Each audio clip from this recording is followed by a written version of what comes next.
All right, we're now live. People can see in.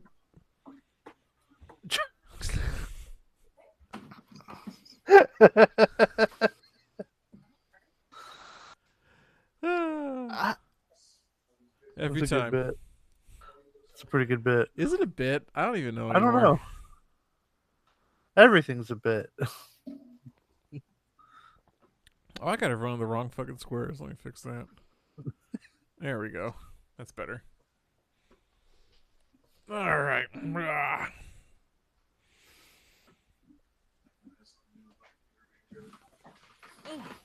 Well, you guys have a good time in the movie night last night? Oh, it was awesome. Oh, good. Yeah, it was a lot of fun. Yeah, good. All right, so it looks like everything's clearing up. Are you guys ready for us to start the show? I am ready. Yes. Yeah, sure. All right. 5, 4, 3, 2, 1, go. Welcome to Game That Tune.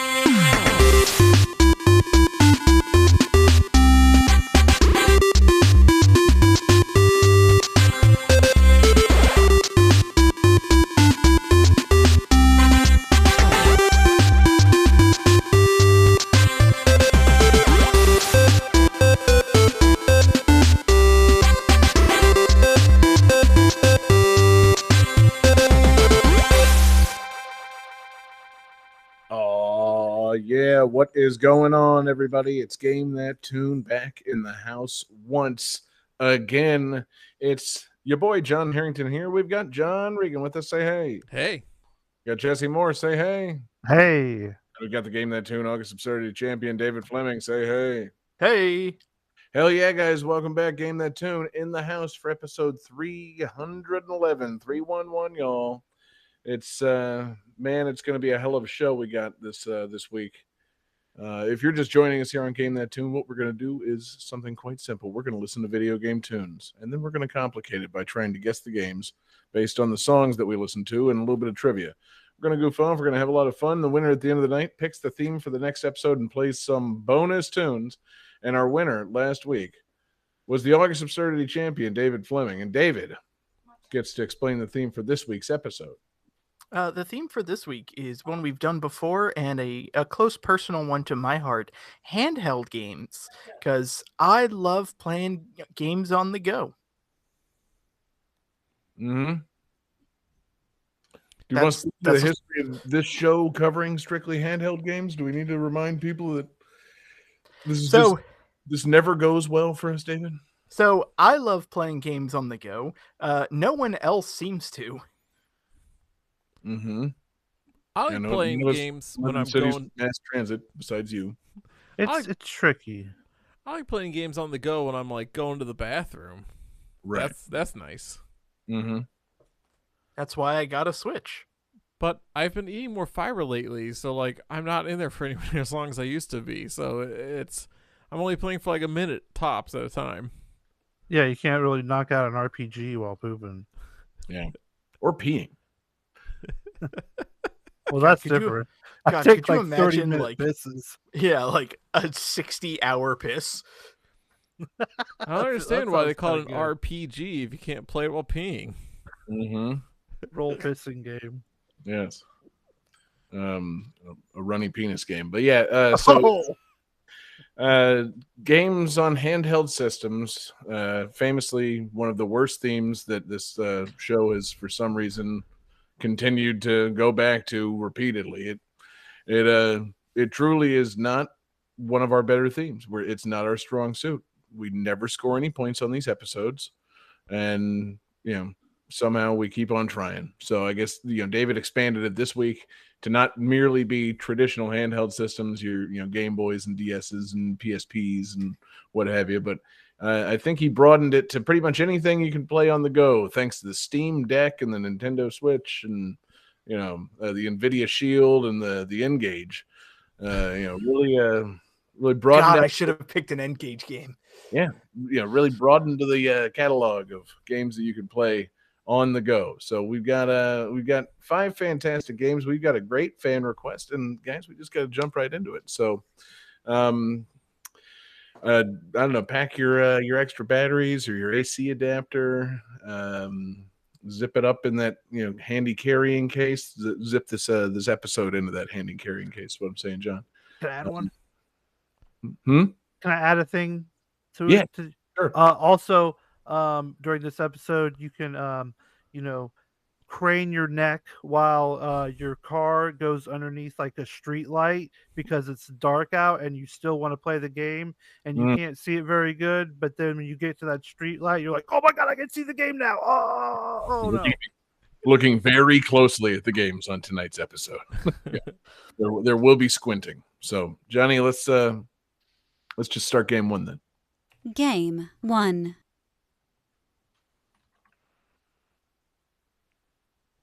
Whoops.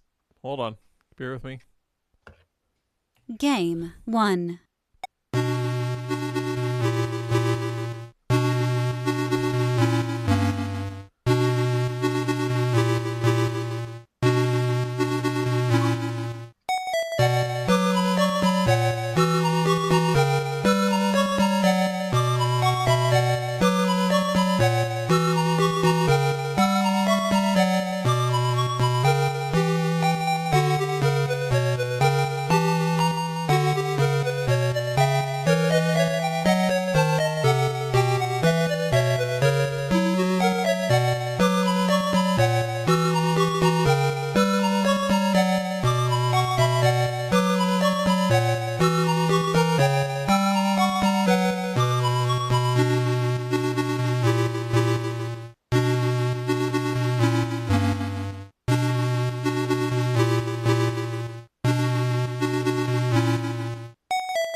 All right. So in this game, you can collect the spirits of various demons and zombies and feed them to a gun called the Catcher.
All right. Let's see if the power really is in the palm of your hands. I think the And- trivia gave it away. Yeah, I think so. Oh. Okay, so Johnny has guessed Mega Man 5 or V. That's incorrect. David says The Catcher in the Rye DS. That's not right. And John says retro gun game, which he's definitely not wrong. So yeah, John gets a point. What? Well, I mean, at least you described what it is. The other two I guys took a didn't guess even based try. on you giving gun trivia and the music Yeah. sounding like NES tunes. Yeah. That was just some shit I made up. Yeah. What is What- this? This is Dark Arms Beast Buster 1999. That's a mouthful. Uh-huh. So, okay, wait, 1999 is included in the title of the game. That's not the year it came out. No, that's included in the title. Is this like a spiritual sequel or retro revival of the Beastbuster arcade game? Actually, okay, so I was gonna get to that because John had said gun game. Well, Beast Buster was like a light gun game on the arcades, and this is it says actually is a spin-off of the Beast Buster series, and it's for the Neo Geo Pocket Color, and which. Like I think I've used it a couple that system a couple times on the show, probably in one of the handheld episodes for sure. And like I said then, this system is such a fun little handheld that just was so overshadowed. And like it's funny because I feel like I harbor just like maybe like 0.5% resentment towards Pokemon, because basically when Pokemon came out, that's basically when people forgot other handhelds existed. Right. So and it even had its own Pokemon type games, but like this game did have a tiny bit of Pokemon aspect because basically you're this lady and you have this gun, and you're like hanging out with this death looking dude, and he's like, hey, you gotta go and find this book, and also find these seeds that make these weapons so you can make a super powerful weapon. And what you're gonna do is you're gonna kill these zombies, skeletons, mummies, werewolves, all sorts of crazy creatures and monsters and whatnot. And you capture their souls and you feed their souls to your guns. And then your guns can evolve into other guns. So you can like have like shotguns or like a spread gun, like a laser gun. I think there's like even like a like kind of like a lightning fist punchy move thing you can do. So there's like a Dark Arms. yeah. So there's a lot of like customization and stuff as far as like your weapons go. Like it's a pretty cool little like action RPG in this game. See, for a second I thought you were going to go in a different direction of, it has elements of Pokemon games, like you explore this world and see these cute little animals everywhere, but in this game you shoot them. Yeah. I mean you do, but they're not necessarily cute. Right, but if they made a Pokemon game where you actually got to shoot the Pokemon, I'd be into that. Yeah. Not imagine if you just came up to like a Caterpie and then put a 12 gauge into its face. Like, I think there's a Pokemon type game coming out soon that does let you shoot Pokemon, and I think the Pokemon have guns too. I forget what it's called, but I do know it's coming out soon. I just kind of want like a Doom 2016 mod where all the enemies are Caterpies. Oh my god. That'd be wild. Caterpies and Zubats. Yeah, no. Just all early stage Pokemon. Yes. Fucking annihilating Rattata with the BFG. Oh my god. Finally. Pidgey's just dead everywhere. Mm-hmm. Thousands of dead Metapods. Yeah. So anyway, yeah, that's not what this is. No. Yeah, this looks really cool, man. Of course, I'd love to play it if only that were possible. It's a shame that it's on the Neo Geo Pocket Color game system that I'm pretty sure you've made up. Like, I don't think it actually exists. I think you only make it up for when we do these handheld episodes. No, that's not true. I think I've used a game from it before, so I've made it up too. It even had a Sonic game on that thing, which I've used on the show. Hi. Yeah. This is one of the greatest cover-ups in human history. The Neo Geo Pocket Color never actually happened. Yeah, I'm kind of with John. I think it was a massive hallucination we all had. Mm-hmm. Like, we all remember Berenstain Bear spelled an A, and we all remember Neo Geo Pocket Color. Yeah. But Berenstain Bear spelled an E, and you're thinking of the Game Boy Color. Right. SNK would never have made a small handheld system. No, Not that right makes no 'cause- sense.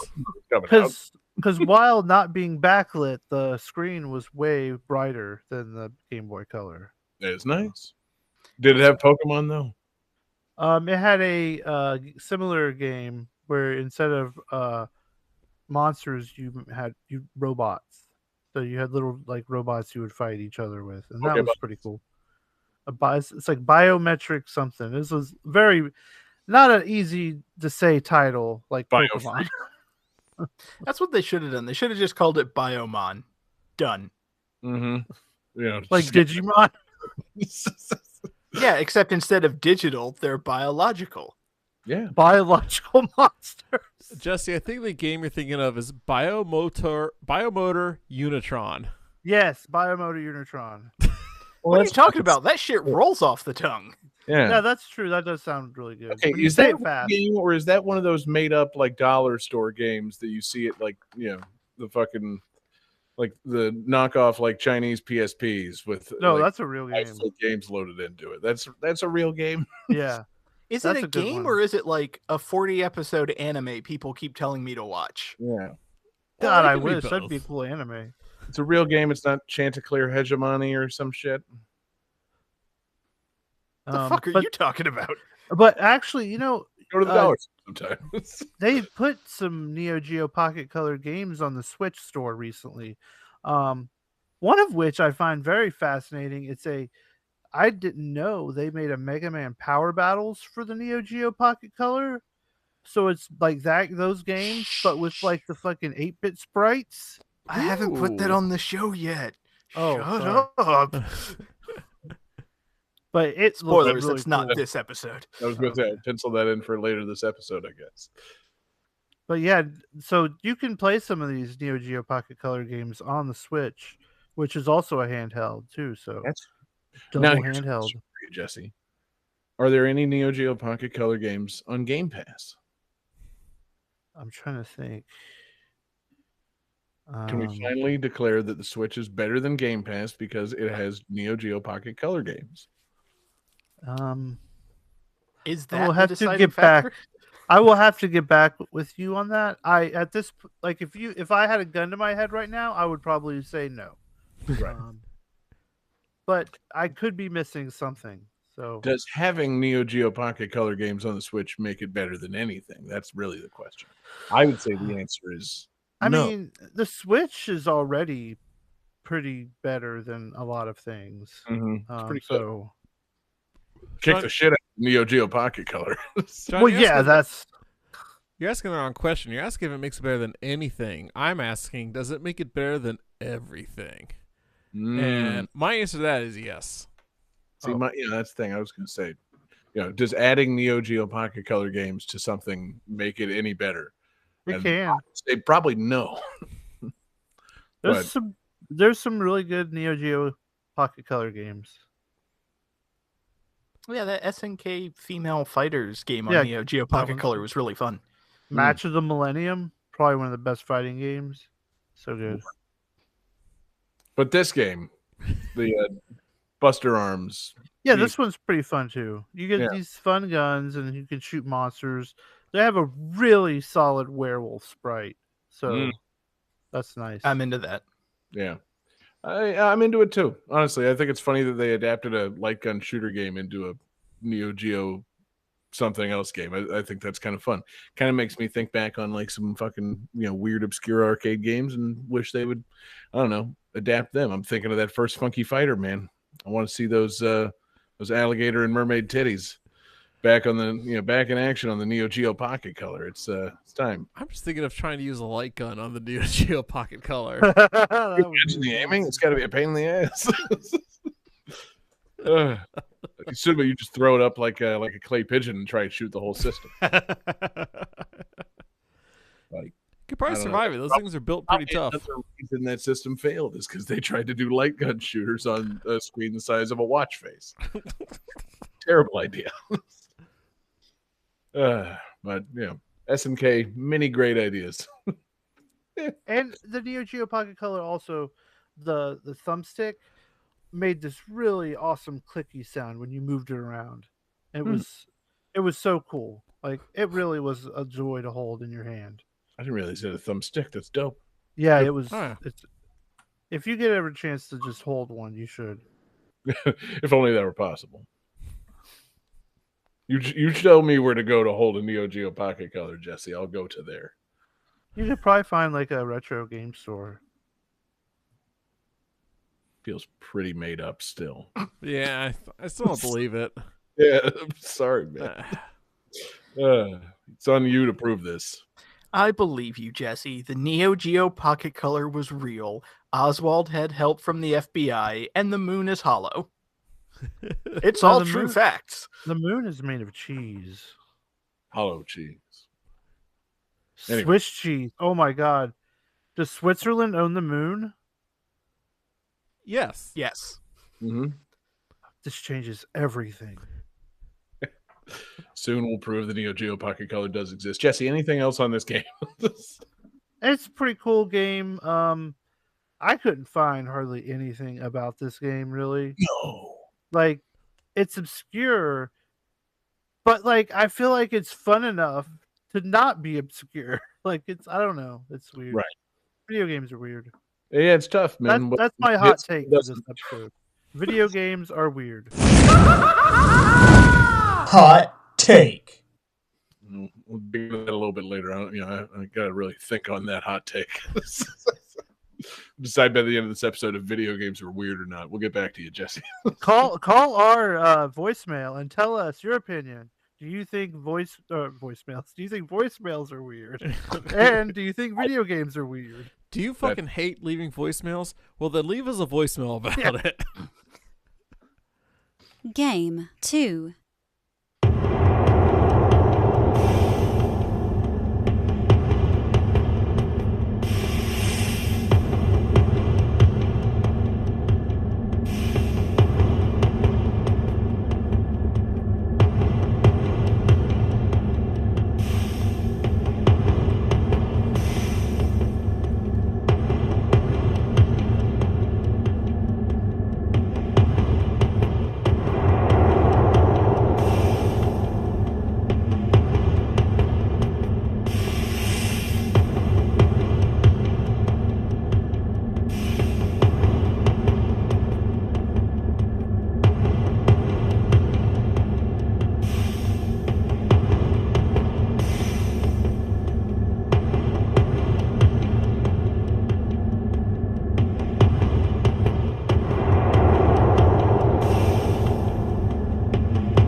All right, so this game is based on the poem The Divine Comedy by Dante, and 7 of the stages are named for the 7 deadly sins.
As you are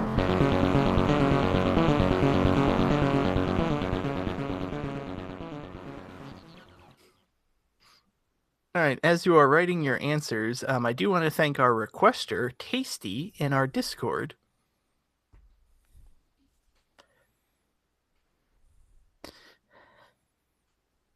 So, John Harrington says sloth and so on.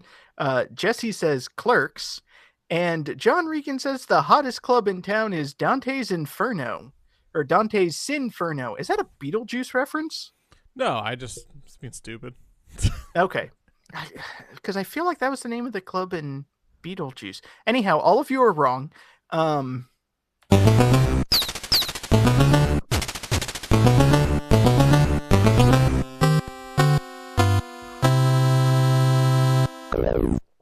This is Rengoku 2, The Stairway to Heaven for the PlayStation Portable. Oh, I love that album. Game. It's a game, John. Oh. I love that album. So, I have not played this game because of the tragic tale of my PlayStation Portable, but I'm kind of sad that I missed out on it because I feel like this game would have grabbed me. Wait. You're... What happened to your PlayStation Portable? We've been over this, Johnny. I had one, and then it got stolen, and I decided not to replace it. That was fast. I was hoping the story was going to be you put too much porn on it, filled up all the memory, and it couldn't play games anymore. And your choices were delete porn or just get rid of it. You decided to just get rid of it, which doesn't make any sense. It came on it too much. No, it was just stolen. So in this game, you play as a robot named Adam, and you're fighting through a tower. And every room basically has a bunch of androids that you have to fight. And as you defeat them, you get like abilities and weapons that you can augment yourself. So it's kind of like an action RPG, but not with a like world to explore. You're just kind of going from room to room fighting things and then powering yourself up. And as I was reading about this game, a lot of people were like, oh, it's really boring. It's really repetitive. Like, it's fine, I guess, but it wears thin. And it kind of feels like, in a lot of ways, this is like Dynasty Warriors, where like, if you just look at it, you're like, oh, whatever. It's a fucking button mashy game. It's boring. But like, if you actually sit down and play it and kind of get into the mechanics and everything, it can be a really fun game. And I feel like I would have really gotten into this because, yeah, you can augment your robot guy. You can get like a chainsaw on an arm. You can get a sniper rifle on your head. And you're just going wave after wave, fucking up other robots. That sounds cool. It's pretty good. Yeah. And I mean, people were saying, it's like, oh, you're just going from like room to room fighting enemies over and over again. It's like, yeah, that's what Final Fight is. And Final Fight's awesome. Yeah. Like, yeah. You familiar with a video game? That's kind of what a lot of them are, man. Imagine that. They did have a multiplayer mode. You could play 4 players with only one UMD disc, which is kind of exciting because fun. I feel like, especially for the PlayStation Portable, like everybody needed their own disc. David, like they said UMD disc, I am like 99% sure the D stands for disc in that acronym there. Pretty certain. I could be wrong.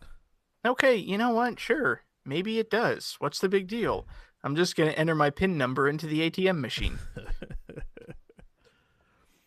But no, this game looks pretty cool. So you have to you go up 8 floors, you said, and the first 7 are named after the 7 deadly sins. Does each of those floors have a 7 deadly sin themed boss? I couldn't find that. I didn't get that far watching the playthrough because it was like 7:30 and I was finishing dinner and said, oh shit, I need to pick a request. I kind of hope so, because if that's the case, I would imagine like Sloth is the first boss and it just doesn't do anything. It just sits there and lets you shoot at it. Yeah, I imagine though, like, because what are the deadly sins? There's you just said sloth, lust, wrath, pride, envy, gluttony, and greed. Pride is one that could really have not aged well. Like, I just imagine the boss of pride is you just take down a whole like pride festival. And yeah, I don't know where we're going with that. That's not that funny. Yeah, what are you doing, man? Yeah, I don't Eject. Yeah. Pick a different thing to riff on than killing gay people. Well, maybe instead of pride, it's like you're hunting down a pride of lions and just murdering Wait, no, that's not good either. What? Oh, God. That's why they're called sins. Move to lust. Move to lust. Yeah, the theme is sins. I'm just saying. Geez, John. Yeah. And I thought the sloth from Zootopia was funny. I don't know why he's in this game. Right. It would be pretty great if the sloth level moved really slow. It would also be really great if you're in this like cyberpunk dystopian techno city and you get to the boss and it's just a 3-toed sloth like hanging from the ceiling. Just, what up? Yeah. I'm here to kill you, Rengoku. And then in the corner, Kristen Bell is just crying of happiness. What? So apparently Kristen Bell just loves sloths. That's like her favorite animal. And on her birthday, her husband got like a zookeeper to bring a sloth to the house to hang out with it. And she was so happy and excited that she ran to the bedroom and was like crying for a half hour. What a weird level to put in this game. Yeah. That's my random bit of Kristen Bell trivia for the episode. Right, I bet you didn't anticipate getting to drop that one in here tonight, David. You've really been sitting on that, huh? Wow. It's our new Well, segment. That's why I was bringing up. Really just presented itself. Oh, I've been wanting to say this thing about Kristen Bell for years. It came up naturally since the show started. Yeah. Why do you think I keep choosing handhelds as a theme? I'm waiting for it to come up, and it finally did. Someone's bound to riff on sloth here, and here we are. Finally.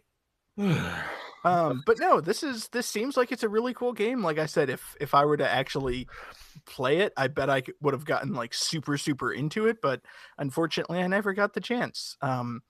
And apparently there's 2 games in the series. They were making a third for the PlayStation 3, and then it got canceled because this game was published by Konami, and they decided, you know what, fuck making fun games.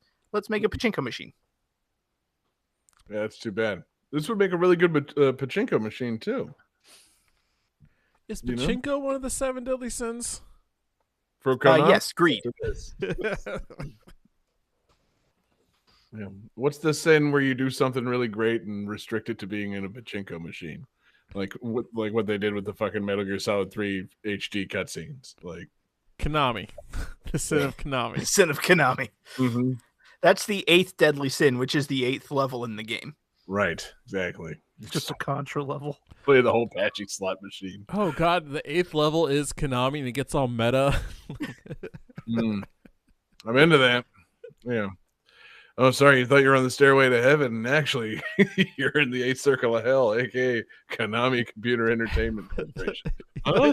You thought you were on the stairway to heaven. No, you're on the pachinko machine to hell. Yeah, exactly. I thought I was fighting like robot demon monsters. Why am I fighting Hideo Kojima? Yeah. Yeah, that actually kind of tracks. Yeah. Oh Yeah. shit! I fell into the Ultra Games stage. Yeah, no, all that would be on brand for Kojima himself. But now that he's separated from Konami, now Konami doesn't have that kind of self-awareness to paint themselves as a, I don't know, distinct part of hell. They seem to think they're doing just fine. That Konami, good for them.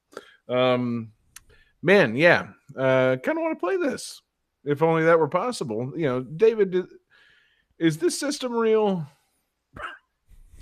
The PlayStation Portable? Yeah. No. I didn't think so, man. I've seen this on the shelf at the Chinese dollar store, and I didn't see this game included in the package at all, man. And nothing about this game that we're describing or this system sounds real. I mean, a UMD disc, what the fuck is that? Yeah, no, Prevent pregnancy as just a simple implant. No, I used some of the Patreon money to hire somebody from Fiverr to compose 3 songs to make up a game and make an elaborate story about a handheld system that I once owned, deliberately to waste everyone's time. Has anyone done that on the show yet? For real? That would be such a good fucking get. Like if you guys could do that, if we could figure out one day. Is that a fake game? And if you call someone out on it, then they lose forever. And then I don't know about this Mario guy. That's how we get somebody off the show for good. Johnny finally has a heart out. But also Johnny has an ear for real video game music. He would never fall for such things. I love the idea of that being such a specific seller on Fiverr. I would write you 3 fake video game tunes. To be guessed. Can I get 4? I'm sorry. The sign says 3. Plus a piece of trivia. No bonus tune. Now sign. Now the trivia is free, all right? You're really getting a good deal. Mm-hmm. Yeah, like the songs are the expensive part. The trivia and the made-up reality where this system exists.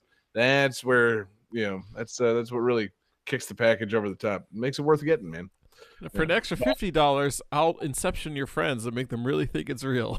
Mm-hmm. You'll make David think he owned a PSP. Am I saying that right? A what now? Yeah. The real bitch was hiring the actor to play Tasty all these years to make this request. Mm-hmm. Which again, I want to thank you, Tasty, for making this request in our Discord. This came to us via Fiverr. Wink. Cool looking game. I would I'll keep my eye out for this, man. It seems, I don't know.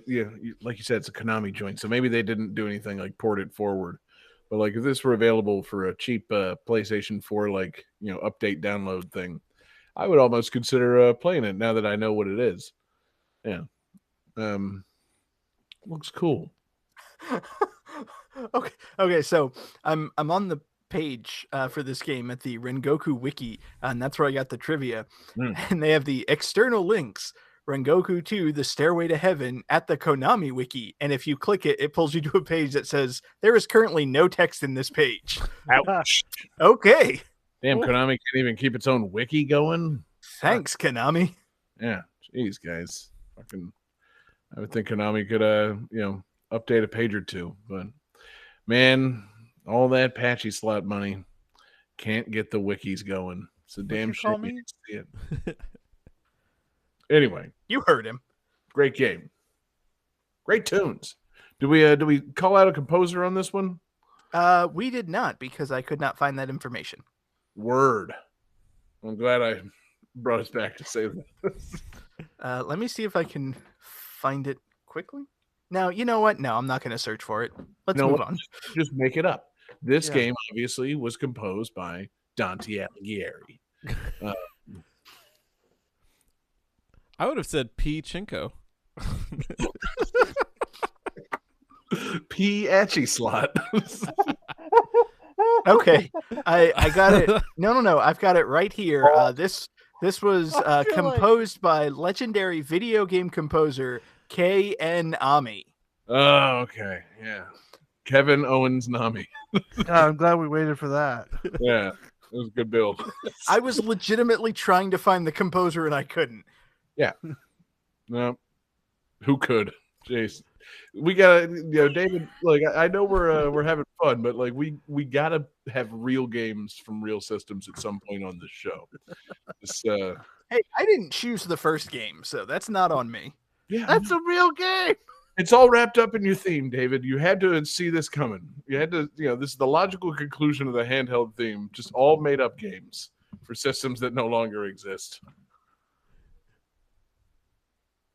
Game 3.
All right, guys. So early on in this game, the player receives a thorn to add to his sword's handle, which wounds and feeds off the user's guilt. The thorn grows as the player completes certain optional areas of the game, and its state at the end of the game will affect what ending you get.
All right, who's feeling great? Feels so good. Feeling pretty damn good. Mm-hmm. All right, let's see some answers. Oh, God. Ones. Oh, David raised his answer. Johnny says getting thorny in Maine. No. Jesse says sausage. And, he's provided an accompanying illustration. Sadly incorrect. And David has now rewritten his answer to say Androcles and the Lion for Game Boy Advance. Bless you. Nope.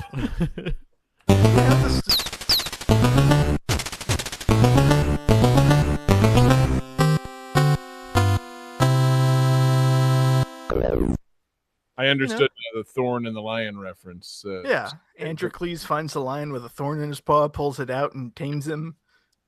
Yep, and then Androcles sticks it in his own hand and is wounded and feels guilt, and the thorn grows throughout the game, and the blood and whatnot. No, it's not that. What this is a little game that I personally have been playing on the Switch. Little spooky, little creepy, kind of horrifying game with some religious stuff going on. This game is Blasphemous. Oh, how is that? Okay, but what's the game? Yeah. Is this the game with the really pointy helmets?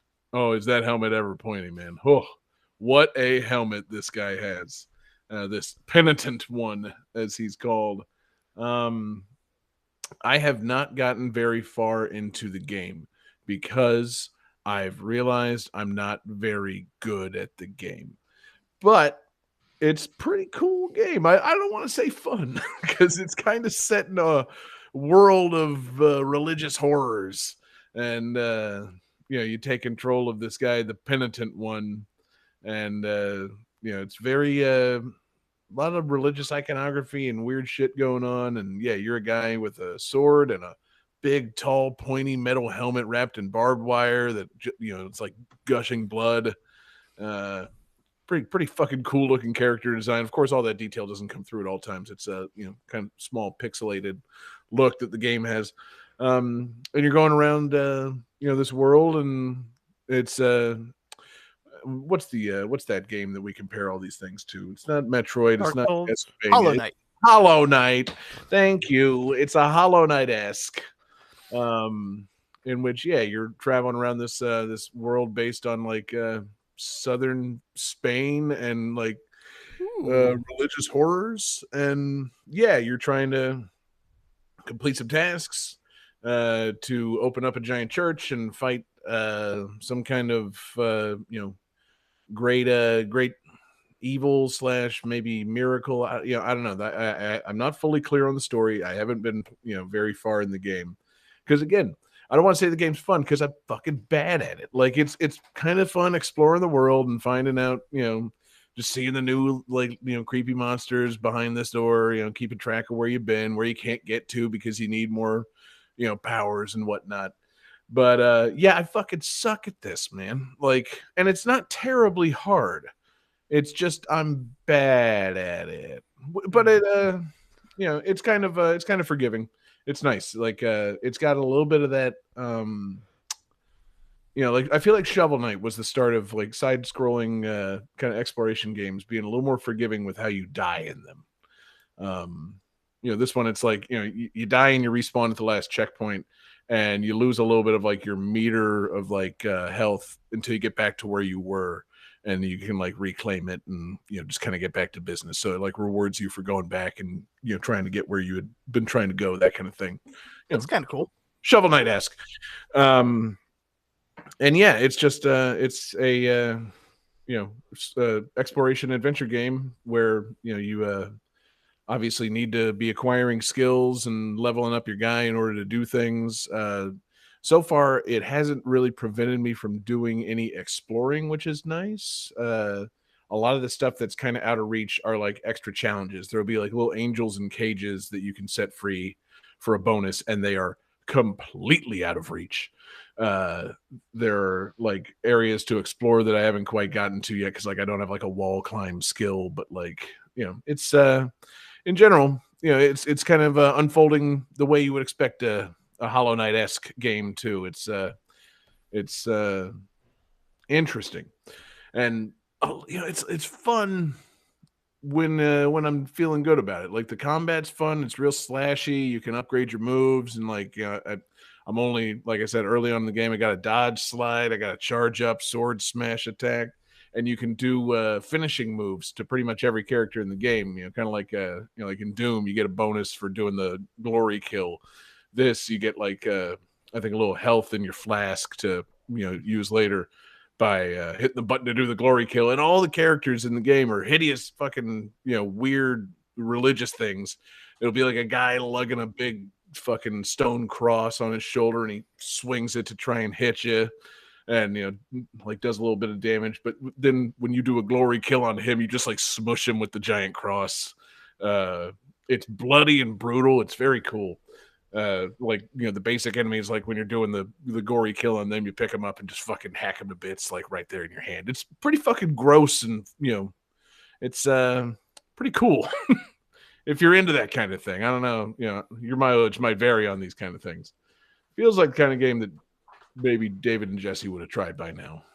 No, I was gonna say it's like Hollow Knight-esque, where you're exploring ancient Spain fighting religious demon monsters. Like, I'm gonna check this out. Mm-hmm. Yeah, definitely worth picking up on a sale, or if it were on a certain game streaming service, something involving a pass. Definitely worth playing. Because I kind of want to keep going on. I've only played it for a few hours. Speaking of the theme, One of the things that I have discovered I simply am not really equipped for these days, playing Switch in handheld mode. Man, do my hands cramp up, holding that little system. But see, this is the kind of game that I have to play in handheld mode. I can't play this on my TV with a 4-year-old in the house. Like, I can't have my son fucking be like, Daddy, what's that? It's like, oh, that's the penitent one, son. Yeah, he's smushing those heathens and, sucking their blood or whatever. Like, nope. Well, he has to learn at some point, right? This game. Do you not take him to Sunday school? Like, what the hell? I mean, yeah, but, it's mostly like, matching pictures of lambs and, being made to feel bad about himself. It's not this kind of shit. Okay, so I pulled up the website of this game so I could add it to my wish list, and one of the screenshots has a giant zombie face with half of the face melting off that's shooting a laser named Our Lady of the Charred Visage. Yeah, I kind of feel like I need to play this game. Yeah, no, it's pretty fucking cool.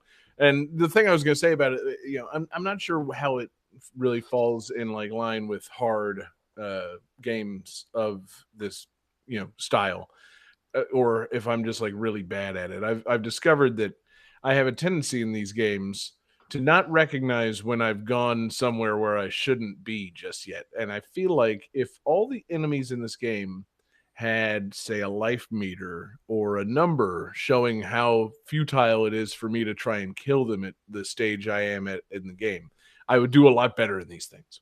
Because I keep on like, it's like, okay, I can keep going. Game doesn't want me to stop exploring. I'm going to keep going. Oh, I'm in a snow area now. Oh, I better check it out. Oh, there's skeletons literally jumping out of the ground at every second. I can't move fast enough to dodge these. I'll just try and kill them. Oh, they've killed me in 2 hits. Am I bad at the game or am I in the wrong place in the game? I don't know yet. And I'm bad at figuring that shit out when it comes to these games. Yeah, I feel like that's definitely that around every turn in this game. I feel like that's definitely an incident where it would be very helpful to have like a health decrease meter where like a skeleton charges at you, you bash him with your sword and you see -1. Like, okay, I'm getting the fuck out of here. Exactly. Like, I encountered some like just hovering. I couldn't even really quite tell what it was. It appeared to just be like a disembodied like arm holding a golden scythe. And I'm like, huh. I mean, obviously I got to try to hit it. So let's just see how this goes. And, you hit it and I'm like, okay, I'm giving it a couple of whacks and feeling pretty good about it. And then it one-shots me. Just, like one swing of the golden scythe and suddenly, my man's back to the checkpoint. I'm like, now... Am I just super out of order on where I'm supposed to be, or am I bad at this game? I really can't tell. Like I haven't perfected the whole, / wait for the, the telegraphed I'm going to hit you cue and then like dodge. I haven't quite figured that out with all the enemies yet. So it's tough to tell whether or not I'm exploring going the wrong direction or if I'm just bad at the game. But I'm having a good amount of fun. It's a pretty fun game. I feel like in these games, going the wrong direction means you are bad at the game. Like that's the same thing. But that's the thing. I mean, it's not, it's a wide open world. They let you go as long as you have the ability to access the area, then, there you go. Like, like I said, when I get to like something where it's like, all right, well, there's just, nothing. There's a big expanse. I'm not going to jump into it and die. So that's the first thing I do. Well, I mean, trust me, I've done that too.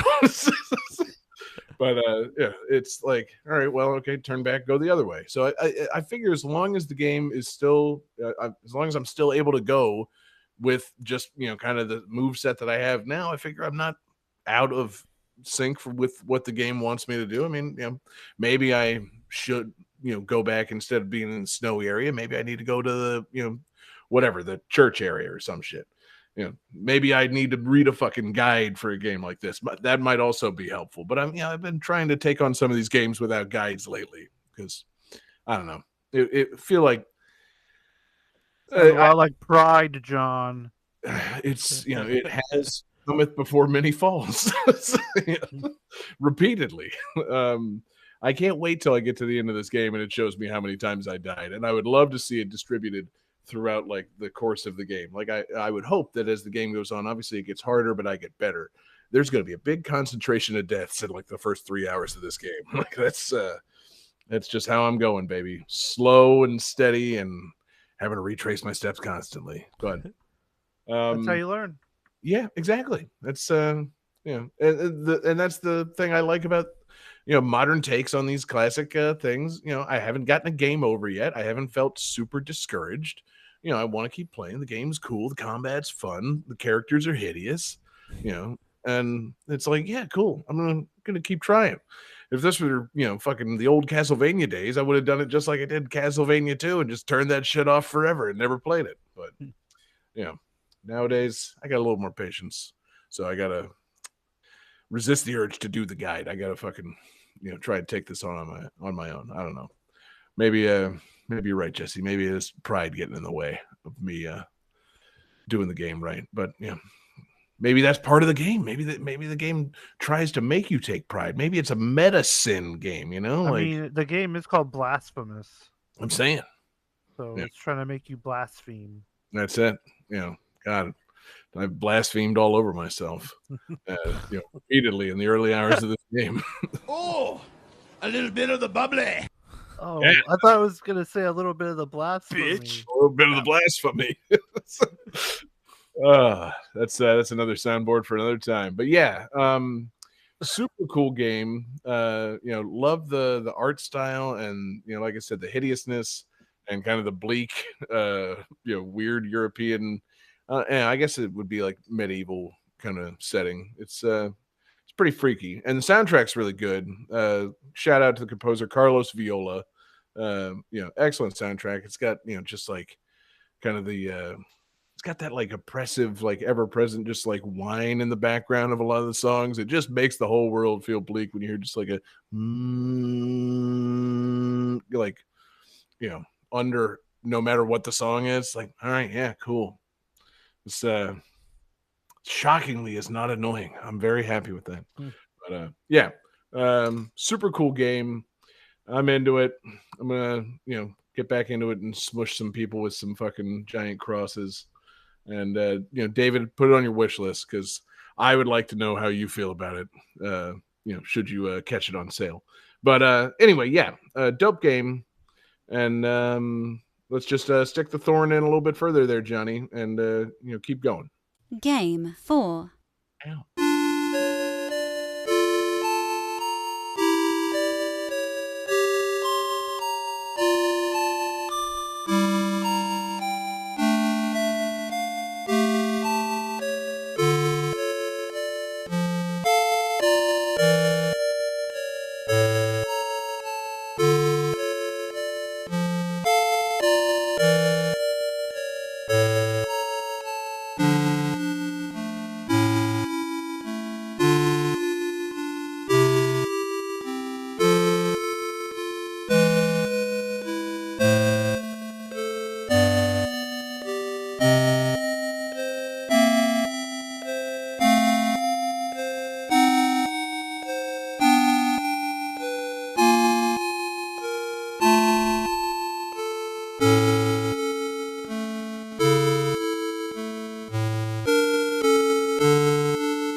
All right, guys. So this introduces a unique character to the series, named Lao, who's available in the 2-player mode.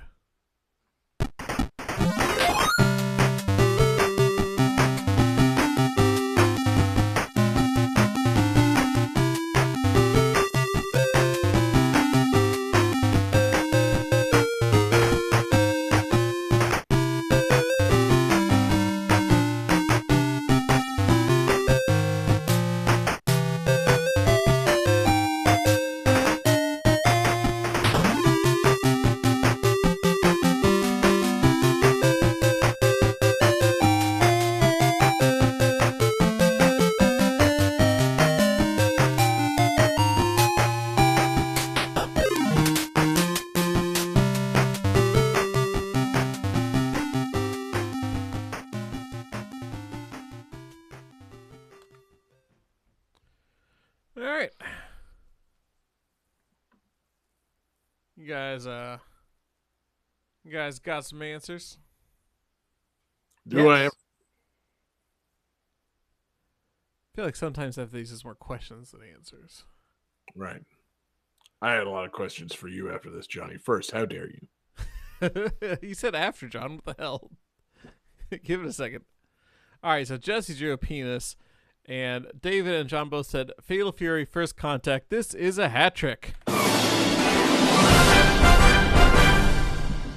Second question. How?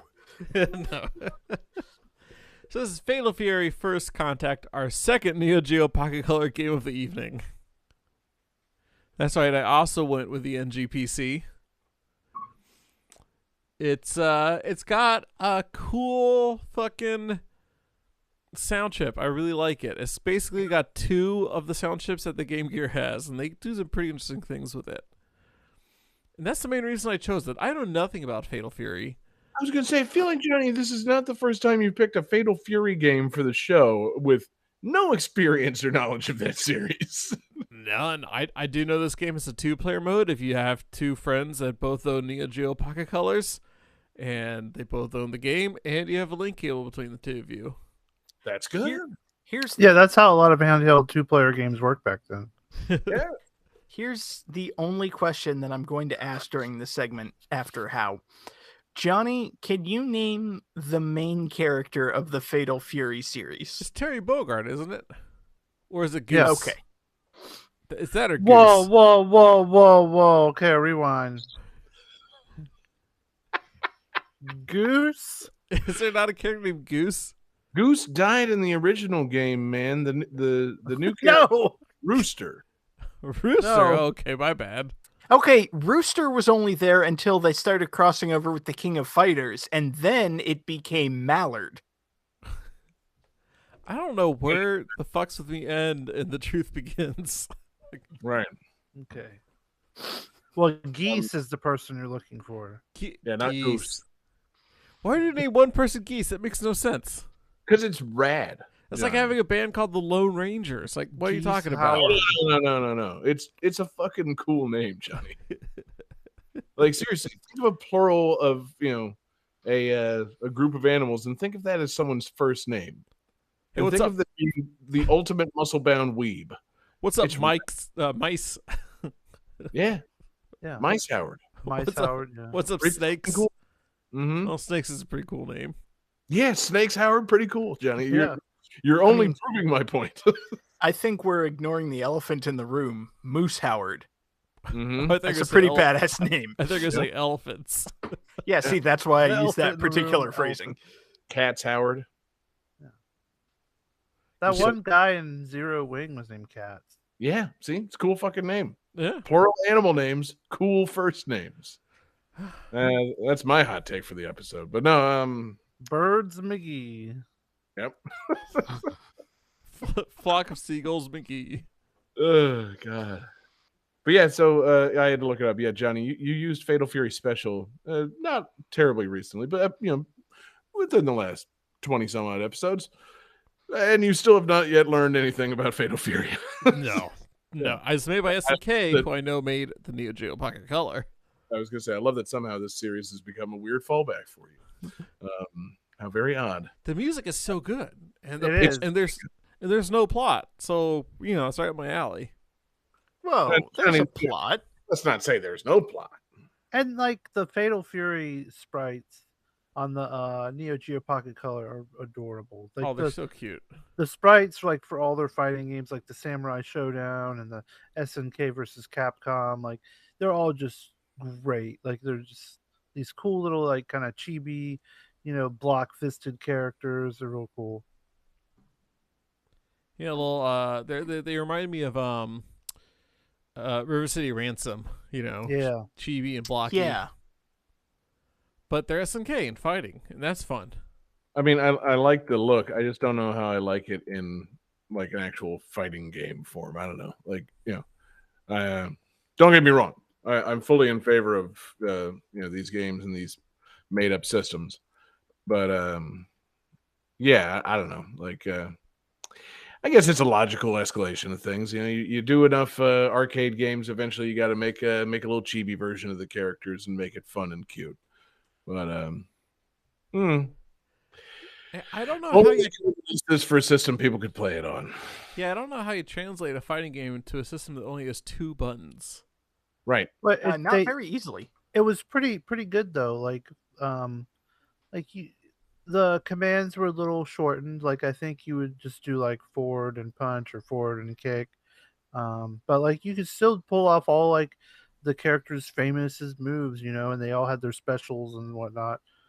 So the translation was pretty good as far as going from an arcade, because really you're just doing high punch, low punch, high kick, low kick.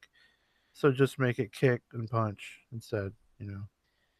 I want to say I don't remember exactly, but I kind of feel like at least in SNK Gals, that thing where like if you push the button, you do like a light punch, and then if you hold it down, you do like a stronger punch. Maybe I'm way off base. It's been a hot second since I played that game, but I feel like that's also part of how they got around it. Yeah, it's probably stuff like that too. Yeah, I like the box art lets you know each character possesses at least 6 unique special moves, in addition to their already incredible offensive and defensive moves. Now, listen, box art. When you say defensive moves, do you just mean blocking in a fighting game? Because I don't know about counters.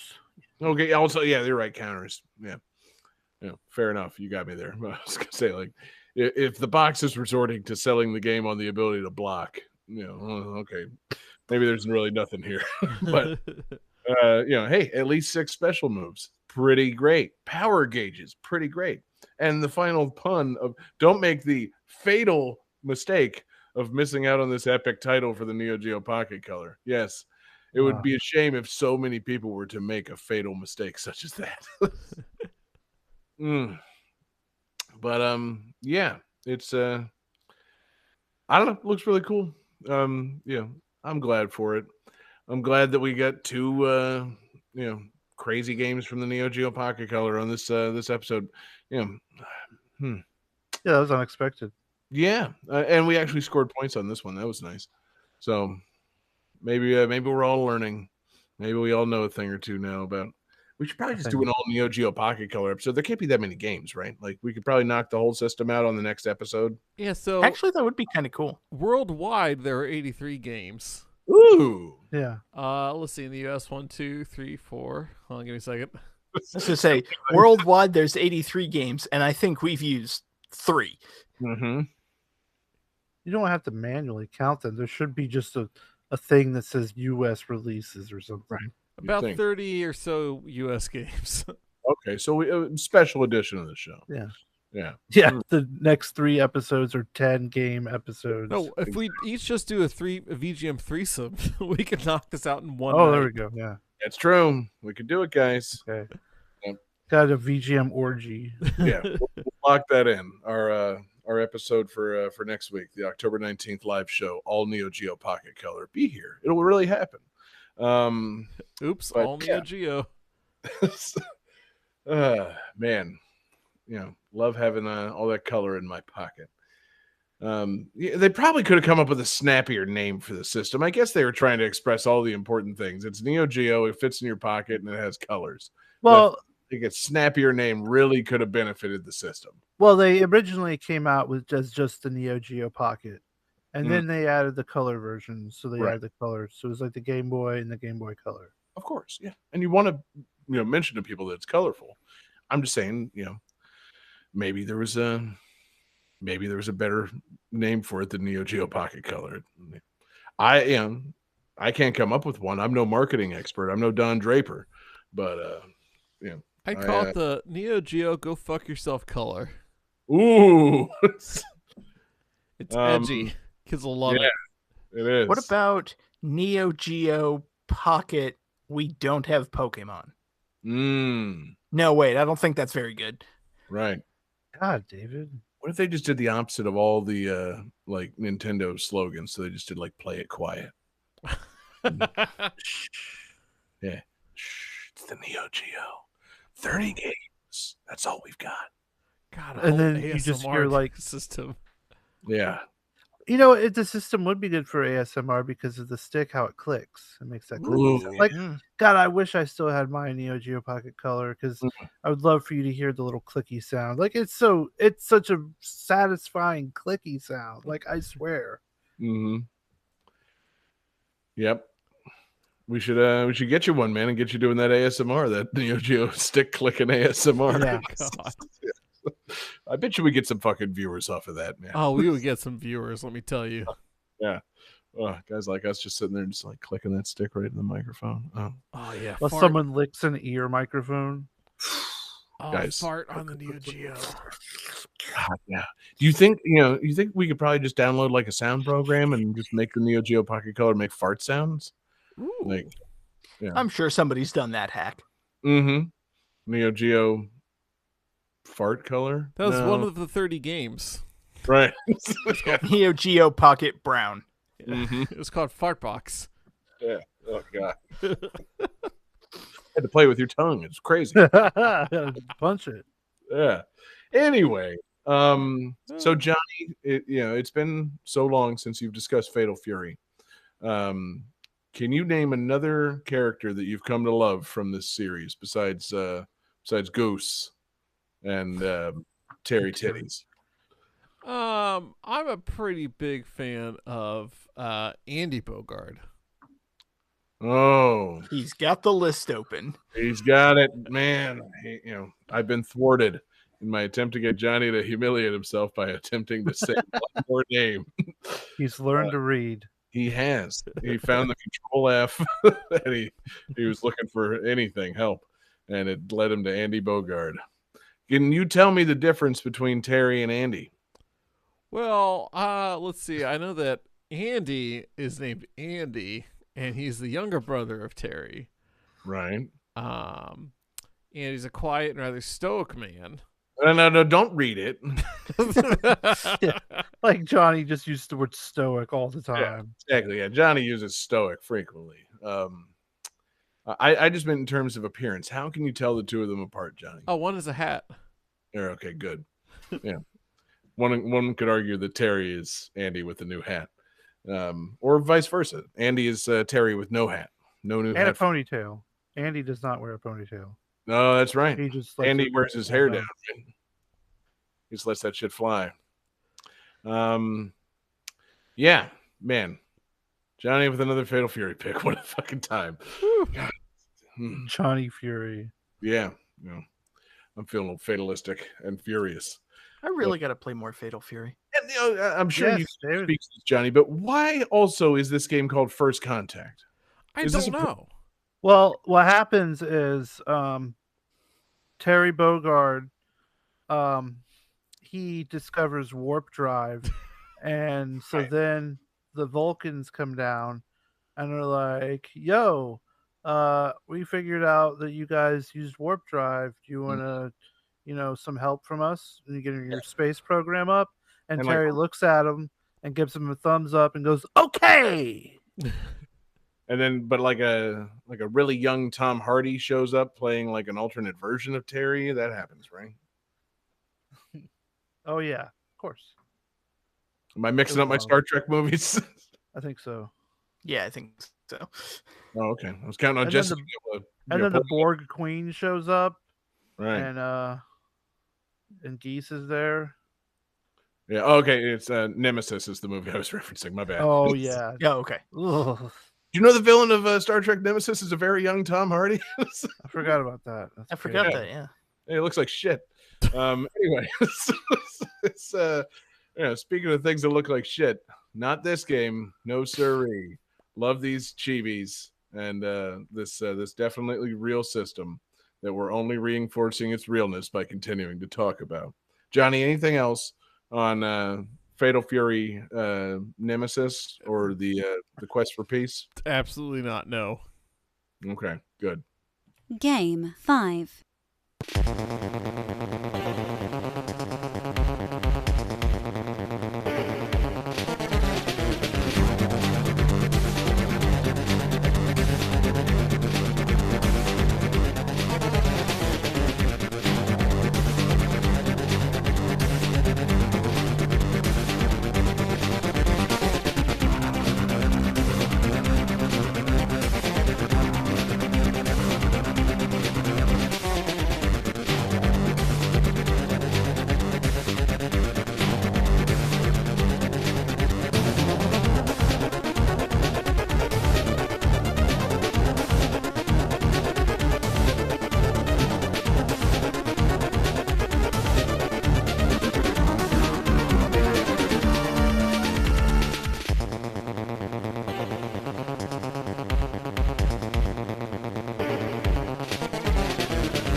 right, so this game is seen as one of the most sought-after games for the Game Boy Advance. By 2013, Pocket Gamer listed it as one of the most expensive handheld games, noting that a copy could be sold on eBay for £70, while a boxed copy went for £200.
All right. Who has some guesses written down? I got a guess. I have an answer. All right. So, Jesse says Skyrim. Sadly incorrect. John says, Doc, this is heavy. Sadly, oh, is that because of the pounds thing? To me. And Johnny has the correct answer. This is Ninja 5-0. This is Ninja 5-0 for the Game Boy Advance. And this is the game that I've wanted to put onto the show for a very long time. And after 310 episodes, I was like, you know what? I feel like it's time. Because this game is one of the best Game Boy Advance games ever released. Hot take.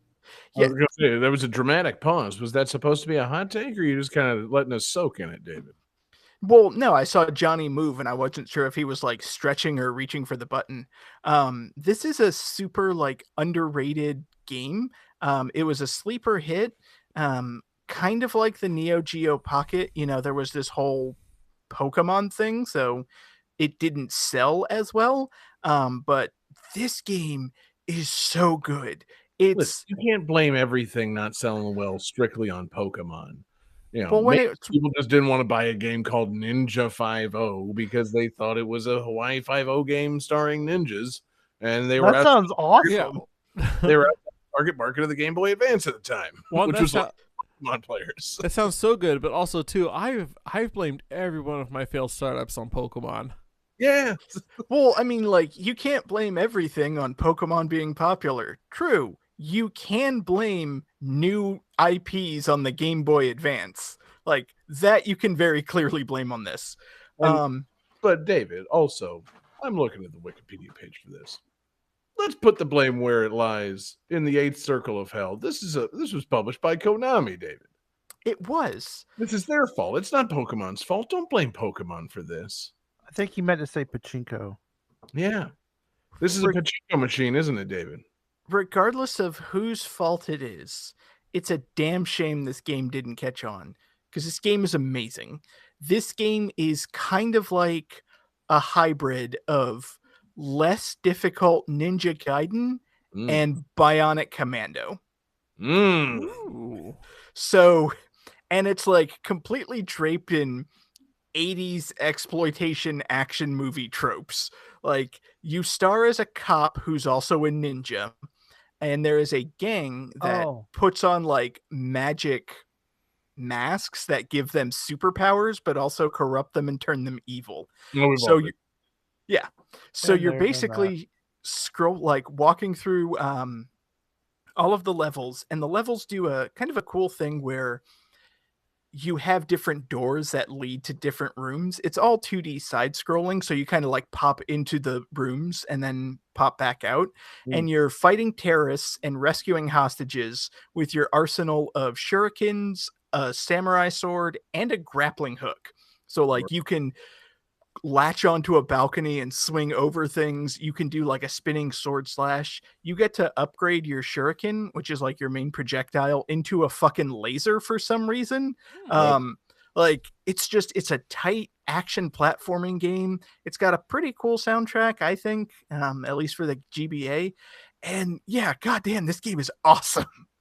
Yeah, no, it sounds awesome. Yeah, I was only slightly burning on it for sounding like a Hawaii 5-0 game with ninjas. Because, again, that would only not be appealing to people that own the Game Boy Advance at the time. There is a certain group of people that would be appealing to. And, you know, if they made this game nowadays, I think this game would blow up a little bit. But, man, it is too bad that it didn't become the thing it should have been. We should be playing fucking, you know, like Super Ninja 5-0 Legacy Collection by now, you know? Yeah, I agree. Does those, right? Do they do Legacy Collections, or that's a Capcom thing? I don't know. They do, at least for Castlevania. Yeah, they do bundles and things. Yeah, sure. Let's go with that. They do that. So, David, if Konami were to put out a special edition Ninja 5-0 Legacy Collection bundle, would you pick it up? How many Yes, of them absolutely. were there? One. Okay. And you would pick it up. Yes, I would. Okay, good. The whole bundle. Takes Konami, they like the money. So You hear that, Konami? You have at least one customer. mhm. Why are you not developing this? God, I would love for somebody to market a bundle of one game. One game and like maybe a piece of art. You know? No. It's just the game. Unnecessary. See, I like the idea that it's a bundle of one game, but it's like Mario Brothers, arcade, NES, Game Boy Advance, the like unlockable version in New Super Mario Brothers. Like, Well, I mean, Here's There every is- version of Skyrim. yeah, there is a certain nerd out there for whom that is appealing. You want to see the difference between the arcade and the NES versions of Mario Brothers. But no, yeah, just a legacy release, an anniversary edition of a game that only got one fucking entry. And Yeah, David, you're pitching this concept to a guy who once sat down and watched a 40-minute video on the version of Super Mario Brothers released for the Japanese PC-88, Super Mario Brothers Oh my God. Deluxe. Or no, Super Oh, Mario I- Brothers Special, I think it was called. Either it was way. special, yeah. Yeah, I special. watched someone play that, and like that game is a nightmare. So yeah, It's I would like the absolutely scrolling buy screen. a thing where I could try all the different Super Mario Brothers all in one go. yeah, I actually, I think that's literally what they did for like a Street Fighter collection. Like, how many times have they done Street Fighter 2 in different iterations? I think Capcom really did release that at some point. that reminds me though, I saw a guy do a speed run of Super Mario Brothers, but it was 10 different versions. So it was like the NES, it was Super Mario Deluxe. I think he did like the Super Mario Special. He did like the Super Mario All-Stars version, like the Wii Virtual Console, like the Game & Watch version, like every version of Super Mario Brothers he could find. He just speed ran them In a Dude, row you or simultaneous? in a row. Simultaneous. He was controlling all of them with one controller at the same time. God, that'd be amazing. All those Super Mario Brothers in a row. Hey, try not to play any Super Mario Brothers on your way.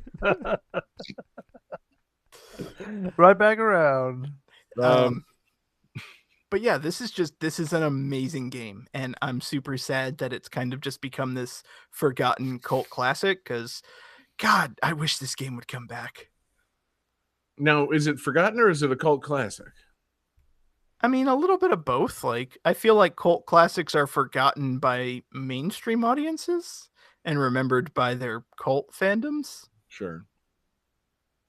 Just saying, does this have a cult fandom or is it just you, David? Admit it. Okay, so there is a cult fandom. That is me.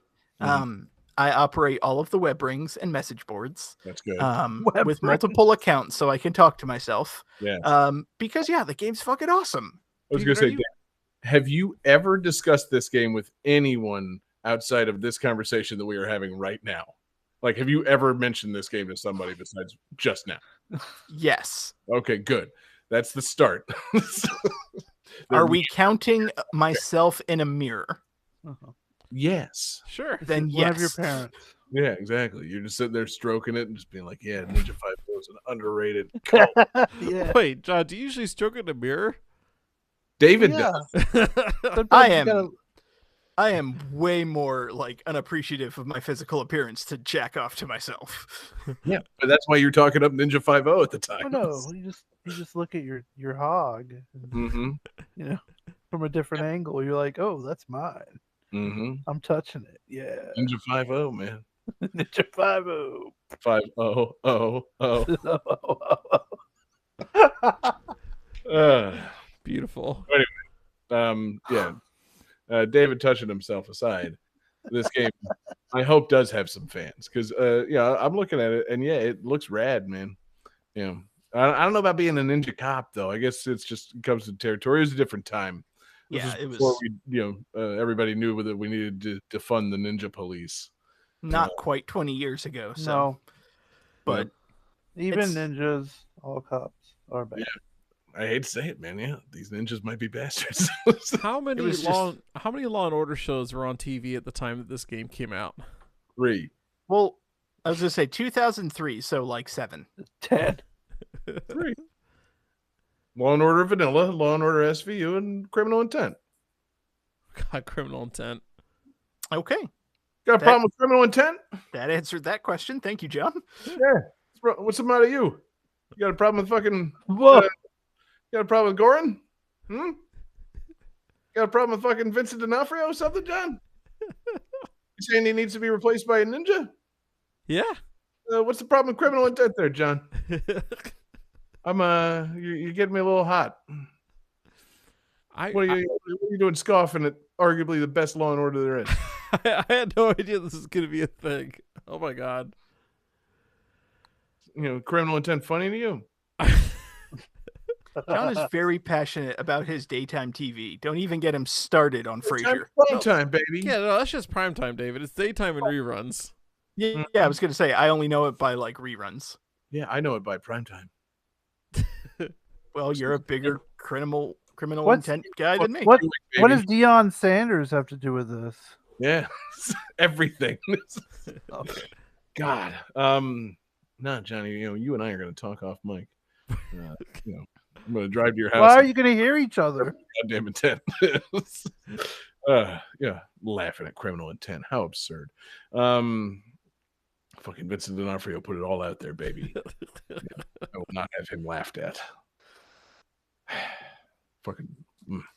Anyway, so David, is the ninja cop in Ninja 5-0 a better or worse police officer than Detective Robert Goran in Law and Order Criminal Intent?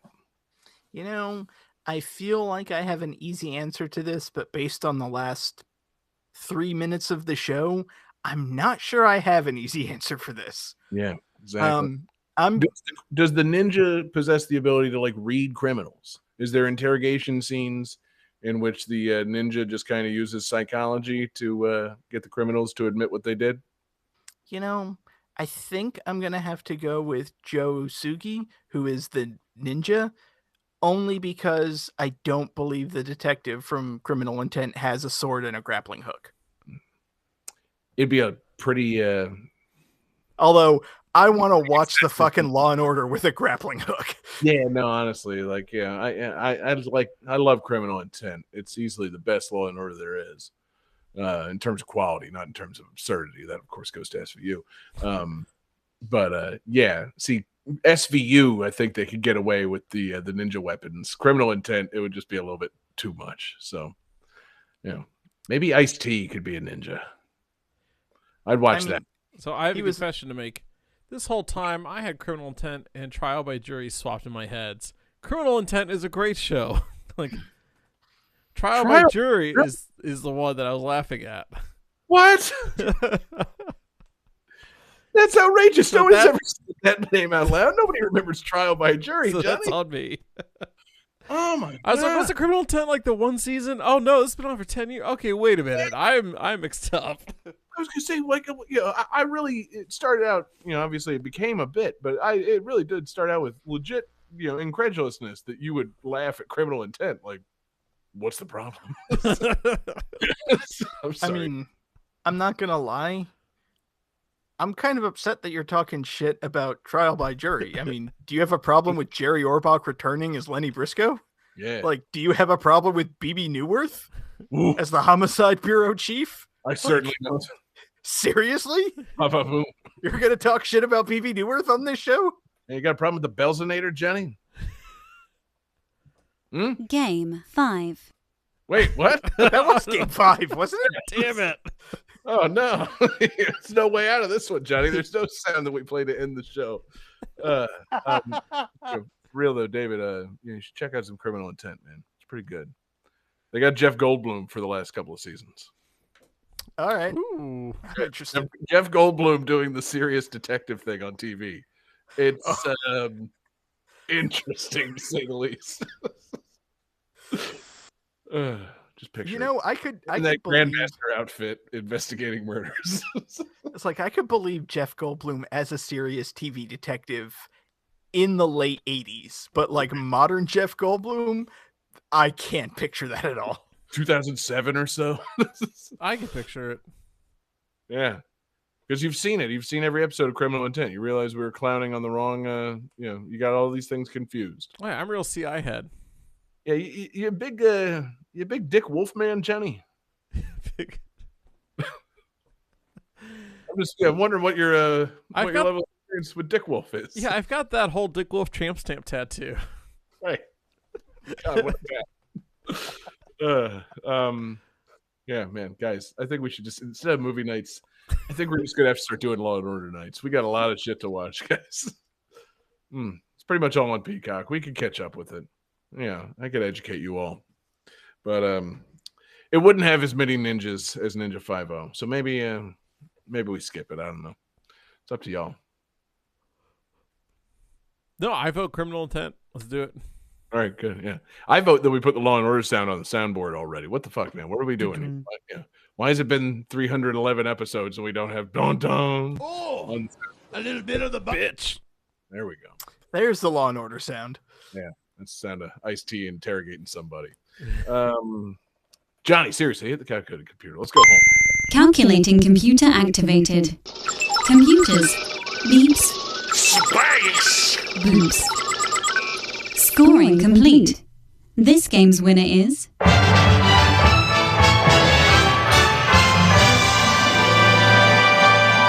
John Regan. No kidding. Why? Well, I'm looking at the score at the end here, and I see 1 point, 1 point, 1 point, or 2 points, and then for me, 5 points. So I am the winner. He gave him Hang on. 5 points for getting Ninja 5.0 right, guys. Hang on. No, that math checks out. 5 is greater than 2 and 1. Yeah. All of our points combined don't beat Johnny. He thwarted us, guys. Yeah. Jeez. The strength of the Ninja 5.0 is strong with this one. Johnny, congratulations, man. Great episode.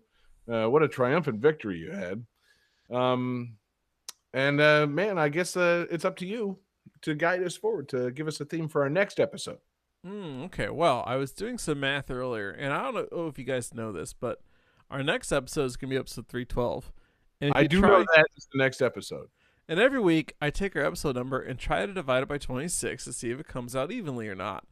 312 will be evenly divisible by 26, which means that it's going to be a redo episode. Oh, my God. We're doing it again, guys. Doing it How again. many episodes is this now? This will be number 12. Oh, jeez. Game That Tune episode, Game That Tune redo episode number 12, coming for episode 312. Man, oh man. We don't have a redo episode sound yet. They don't happen that often. I mean, We've it's had only it 12 26 times. episodes. That's what makes it special. Right. Special sound, Johnny. Play a sound. um, Come with me to hell. Friends. Nope. How absurd! Tell me No, you didn't that's for something else. delete the soundboard. what's that? Tell me you didn't delete the Cervantes sound from the soundboard. Oh, that's right. Come with me to hell! Thank you, Johnny. That's a good sound. Hey, fuck you.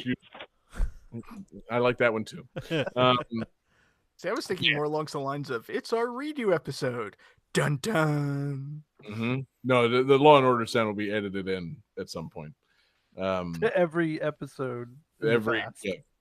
You know, we're gonna redo every episode of the show with more Law and Order sound effects.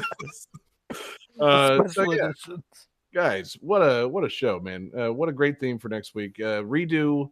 It's the it's the one time, or I guess the 12th time. It's the only time that we're technically allowed to reuse games on the show. A rule that's been in place as long as Game That Tune has been around. And it's always nice to unfurl the charter and have an episode divisible by 26. So great pick, Johnny. Great victory for you. Great theme selection. And guys, what a great show it's been. Thank you, everybody, for watching live with us. We're live every Wednesday night. We're on Twitch. We're on YouTube. We're on Facebook. Search for Game That Tune. We love seeing you guys in the chat room, chatting along with us, goofing off and having fun. Thank you to everybody checking us out in podcast form. Our podcasts are available at GameThatTune.com or anywhere you get your podcasts. And we super appreciate you guys listening, rating, reviewing, subscribing, doing all the things that you do for a podcast for Game That Tune. We super appreciate it. Want to thank everybody for checking out Patreon, patreon.com/GameThatTune. It's the home for awesome exclusives. We've got mixtapes galore. We've got Game That Tune gems. We're doing movie nights again. We just did Cabin in the Woods last night. and we're going to do some more at some point real soon. Get on to Patreon and get VIP movie night access and a bunch of fun bonus shows, and help us keep the lights on at our 24/7 video game music live stream at radio.gamethattune.com. We super appreciate everybody for checking out Patreon. Want to give, of course, an extra special shout out to our Patreon absurd fan producers, Lance Revere, Damian Beckles, Bradford Stevens, Daniel Perky, Taylor Y, Sam L, Grimmery, Phoenix Tier 2121, Unsettled Zebra, Akadar, and the Kerrigan.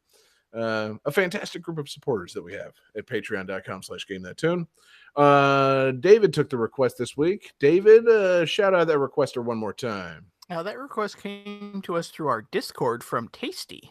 That's right. Thank you, Tasty, for the request. Thank you for shooting it to us in Discord.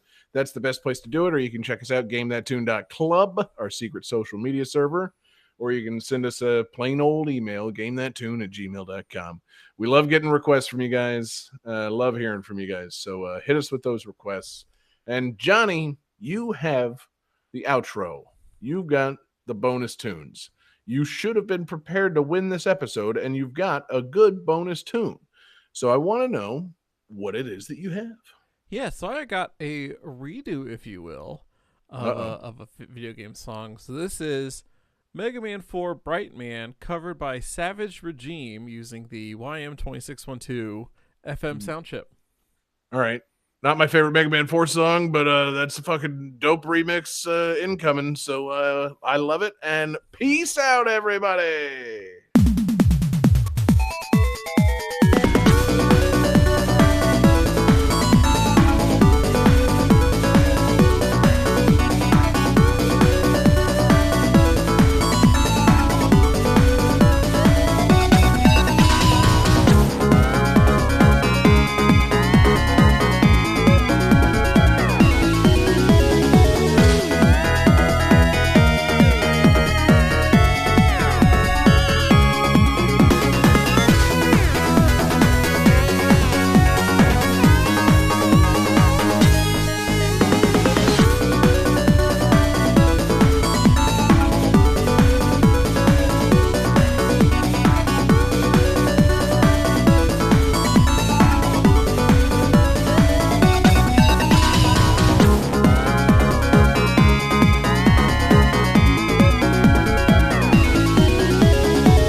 Dark Arms Beast Buster 1999 is copyright 1999 SNK Corporation.